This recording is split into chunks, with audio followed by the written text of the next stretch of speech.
Of course they can't complete the sweep. Go figure they can't complete the sweep.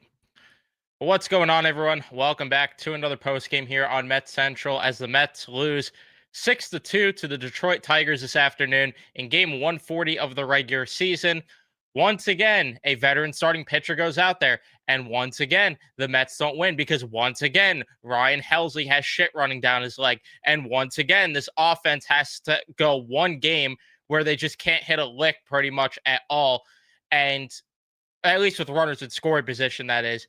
And it's very frustrating because once again, they could have swept the series similar to the Atlanta series, similar to a couple of other series. But for whatever reason, it feels like a requirement that they're that they can't complete a sweep. Which I know they just swept the Phillies recently.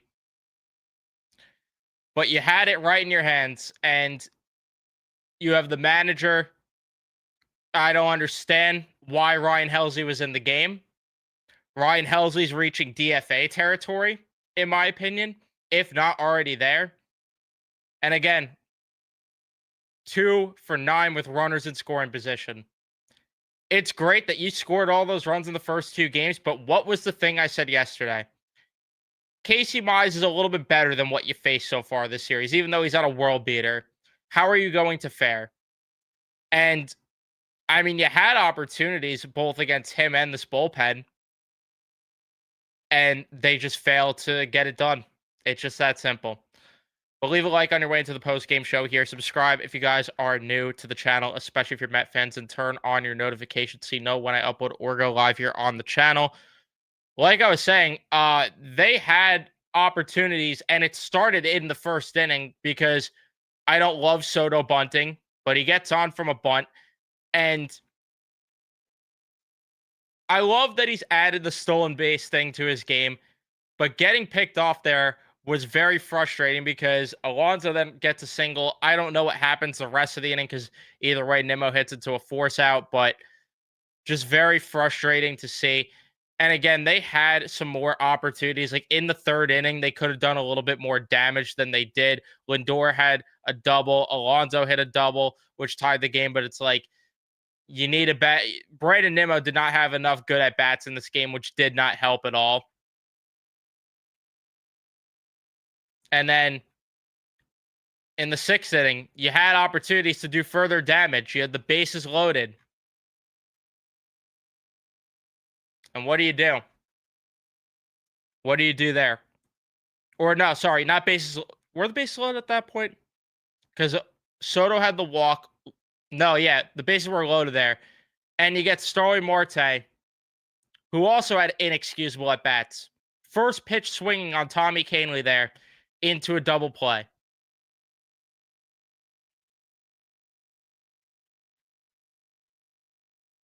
The 8th inning, 2 men on.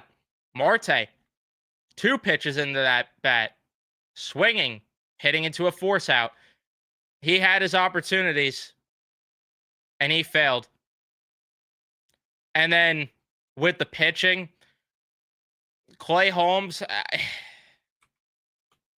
I don't know what to make of the outing today because it wasn't horrible until he hit the classic wall that he's been hitting, which is in the 5th inning. He hit the wall once again. He allows that early run in the 2nd inning, which I didn't even blame him fully because you had the catcher's interference there, which didn't help at all in his sake because Javi Baez, he probably should be getting out either way. And then that run ends up scoring from Rogers driving him in. But the 5th inning, it all unravels. Once again, walking batters. Gregory Soto comes in. He has not been sharp lately. He allows a hit, which he had a good 6th inning to rebound, I guess. And I don't fully blame him and Holmes because at the end of the day, the offense needs to score. Ryan Helsley, though, what is Carlos Mendoza doing putting Ryan Helsley into a 1-run ball game? Could somebody please tell me? How many times have I sat here and critiqued the manager for doing this in close ball games? Oh, we're losing, so let's just put in let's just go ahead and put in like Stanek, or put in this case, short-haired Stanek, which is Ryan HELSLEY. Let's go put in Ryan HELSLEY. I don't understand the decision at all. You have two lefties up that inning. Huh. It's almost like you had a lefty up right behind Ryan HELSLEY that you probably should have went to in that spot against the best part of the order. And it's like Ryan HELSLEY's going in low leverage spots, and then all of a sudden it's like, yeah, throw him back into the fire against the Tigers' best hitters nonetheless. What is Mendoza doing? I don't understand. The same guy that's so obsessed with lefty righty matchups and everything, or vice versa. The same guy that's obsessed with the matchup game based on what guys throw with or what handedness they're batting. In that spot, nope. Ryan HELSLEY, go out there, 1-run ball game, 2 lefties up. You've been pitching in low leverage, but you got this. I understand that you can't even utilize him right now. And it's like, when do you? But like I said a couple days ago, you cannot use Ryan HELSLEY in a high leverage spot for a bit, unless you absolutely need to. But the bullpen was saved yesterday. How do you not go to Raley there?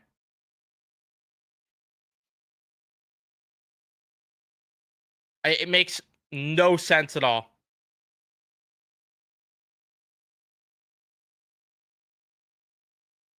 Absolutely no sense.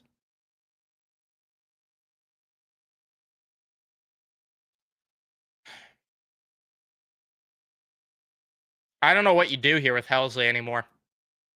He's unpitchable. I don't know what you do anymore. But I know for certain you don't throw him into a 1-run ball game. That I can tell you for free.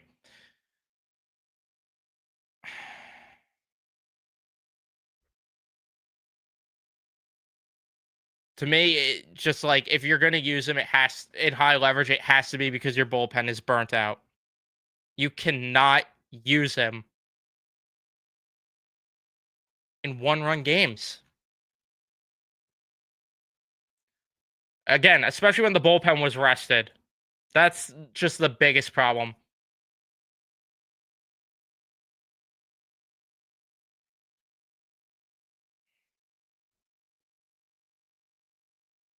Just very frustrating. It's very frustrating that this was a winnable game, but you have the bottom of the order going 0-4 combined. The bottom 3, that is. With the tandem there of Sanger and Torrens. Marte, though, I mean, talk about shitting yourself when it matters. And I've been calling for him to be in the lineup instead of having Mullins out there in center field. But maybe this is a result of Mendoza not playing Marte on a consistent basis and instead having him sit in the dugout for Cedric Mullins, who does absolutely nothing.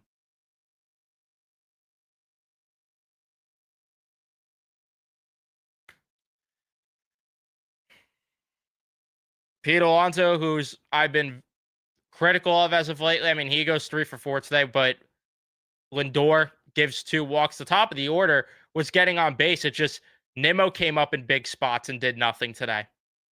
Vientos, how about his at bat as well late in the game? McNeil got on base multiple times, but it didn't matter because the bottom 3 did nothing.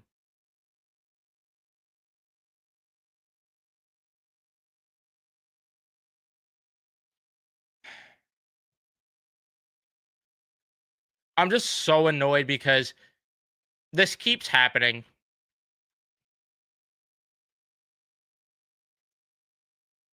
This keeps happening so much throughout the season,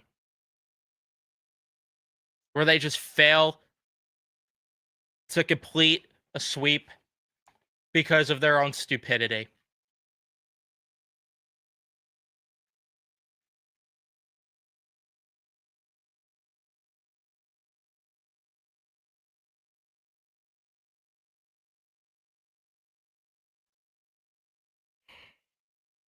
I don't want to see Helsley touch the mound ever again either. Unless he's on the other team. Which I'm sure if he got DFA'd, he'll go to a team like the Phillies and all of a sudden do good, right? But I don't care anymore. He's got to go. You literally can't use this guy anymore. Does not matter. High leverage, low leverage. It does not matter. He cannot be used. He's allowing runs every time. He can't even throw a full inning for this team. If you can't give an inning,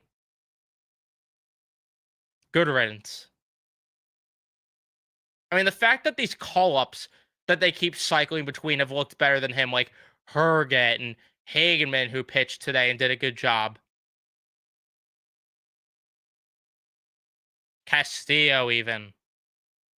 Those guys are providing outs, but Ryan Helsley, nope. Trade deadline does look awful, Luke. 100% does.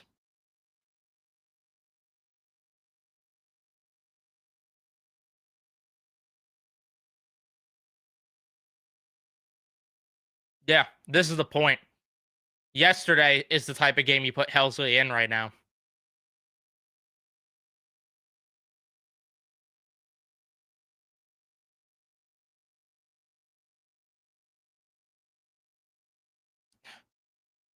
Unbelievable.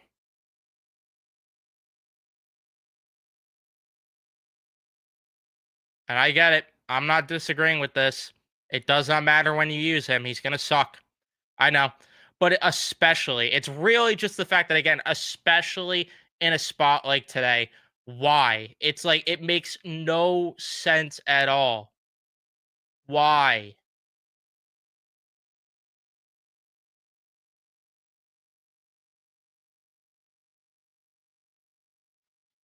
When they come back to Citi Field, I do not want to hear him get the. I don't want the theatrics anymore with his entrance when he comes back.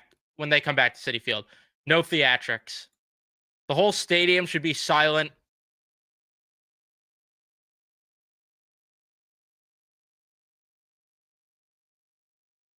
No music, nothing. Enough of the theatrics when he comes in the games.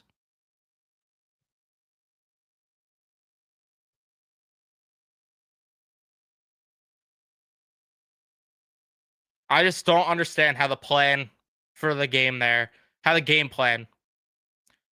I could have just said game plan off the rip.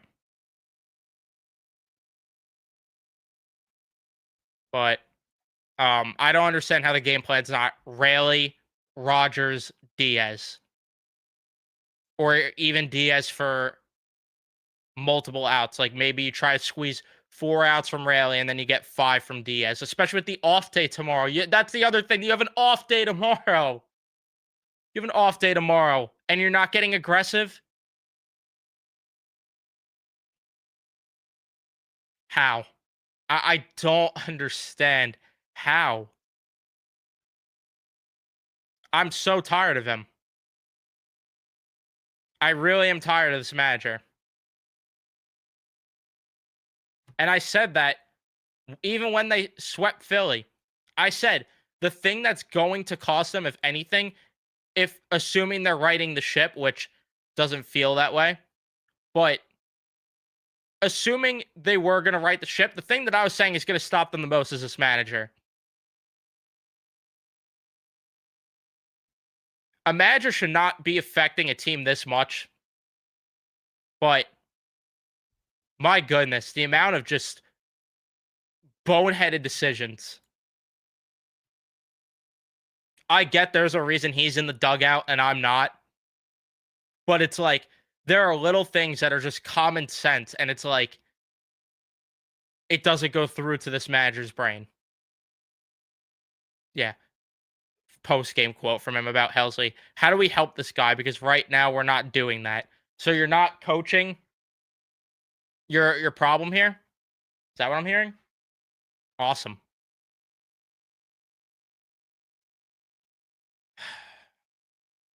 I'll be back in a minute. Guys, hang on.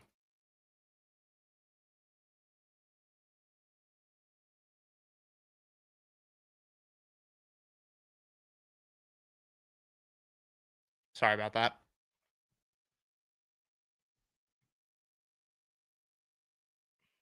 Yeah.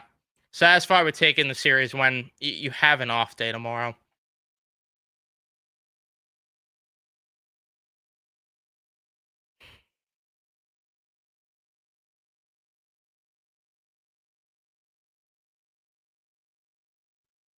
Yeah. They do need HELSLEY in the playoffs, but I now's not the time to be fucking around with that. That's I just don't understand.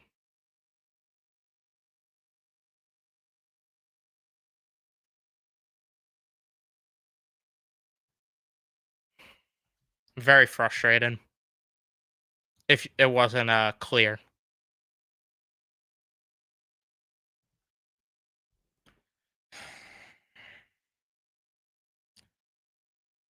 But either way, I'm wrapping things up here. Thank you everyone for tuning in and watching. Podcast episode will be live tomorrow at 4. Leave a like if you enjoyed, subscribe, turn on your notifications. I'll see you guys in the next one.